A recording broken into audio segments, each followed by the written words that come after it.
এই তো দাঁড়াও, কোথায় যাচ্ছ? এখন আমরা যাচ্ছি হলো গণেশ পুজোর প্রোগ্রামে। মিমের কাছ থেকে তো শুনেই নিলে গণেশ পুজোর উদ্বোধনে যাচ্ছিল, তো উদ্বোধনের কিছু ফটো তোমাদের সাথে আমি শেয়ার করব। এটা ব্লগ, তোমরা দেখো ব্লগ কি কি হয়েছে। এই গণেশ পুজো হলো আমাদের বাড়ির সামনে হয়। আমার হাজব্যান্ড আর আমার হাজব্যান্ডের সাথে আরও 10-12 জন আছে, ওই পুরো গ্রুপটা মিলে ওরা সবাই মিলে এই পুজো করে গণপতি বাপ্পার।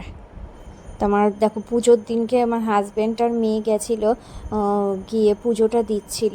আমি ঘরে পুজো দিয়েছি, আমি আর যাইনি, রান্নাবান্না ছিল, তারপরে মোদক তৈরি করলাম, মোদক তৈরির ভিডিওটাও তোমাদেরকে দেখাবো। তো এখানে পুজো দিচ্ছিল, ওই যে মোদক দেখতে পাচ্ছ তোমরা গামলার পাশে, ওই মোদকটাই আমি বানিয়ে পাঠিয়েছি। আর এইখান থেকে আরেক মামাও দিয়েছে লাড্ডু। তো মিম স্কুল দিয়ে আসার পর মিমদের স্কুল ছুটি দেয়নি, জানো তো।